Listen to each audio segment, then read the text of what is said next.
కూటమి ఎన్ని సీట్లు గెలుస్తుందని అనుకుంటున్నారు? కూటమి అంచనా ప్రకారం 125 నుంచి 135 మధ్యలో గెలుస్తుందని చెప్పేసి అనుకుంటున్నాను. సో ఒకవేళ ఇంకొంచెం డీటెయిల్గా వెళ్తే కనుక ప్రభుత్వ ఏర్పాటుకు కావాల్సిన మెజారిటీ వస్తుందనుకుంటున్నారా? అంతకు మించి వస్తుందా? తప్పకుండా అండి. ప్రభుత్వ ఏర్పాటుకు మించే వస్తుందని చెప్పేసి మేము భావిస్తున్నాం బలంగా. అంటే మా జిల్లాల్లో ప్రతి జిల్లాకి ఎవరికి వాళ్ళు ఉన్న బలాబలాలను అంచనా వేసుకుంటే, అలాగే పోలరైజ్ అయిన ఓటింగ్ పర్సంటేజ్ చూసుకుంటే క్లియర్ గా తెలుస్తోంది. మేము దాదాపుగా 130 క్రాస్ అవుతుంది కూటమి అని.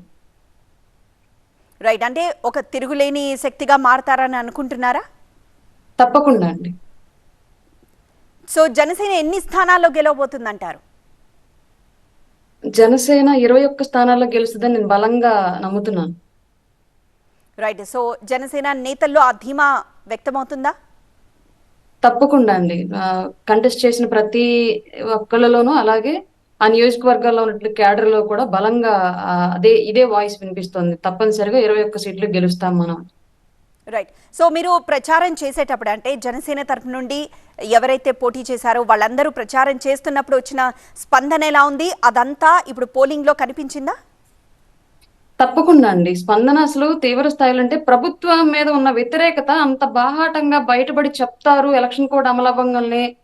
ప్రస్తుతం ఉన్నటువంటి వైసీపీ గవర్నమెంట్ తన పవర్స్ కోల్పోయి ఎలక్షన్ కమిషన్ చేతిలోకి పవర్స్ రాగానే సామాన్యుడు ఇంత స్థాయిలో బయటపడతాడు, ఈ 5 ఏళ్ల నుంచి తను ఆపుకున్నటువంటి ప్రెస్టేషన్ ఇంత ఓపెన్ గా బయటపడతాడని మేము ఊహించలేదు.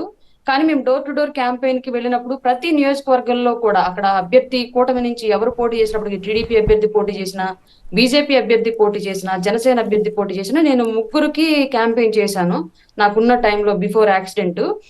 ప్రతి చోట ఇదే వాయిస్ వినిపించింది. యాంటీ గవర్నమెంట్ వాయిస్ అనేది క్లియర్ గా పల్లెల్లో ఎక్కువ వినిపించింది. మేము అనుకుంది ఏంటంటే పథకాల ద్వారా ఎక్కువ పల్లెల్లో వాళ్ళే ఆకర్షితులు అయ్యి ఉంటారు. మేబీ పల్లెల్లో ఓటింగ్ అనేది కూటమికి అనుకూలంగా రాకపోవచ్చు, అది వైసీపీకి అనుకూలంగానే ఉండిద్దేమో అని భావించాము.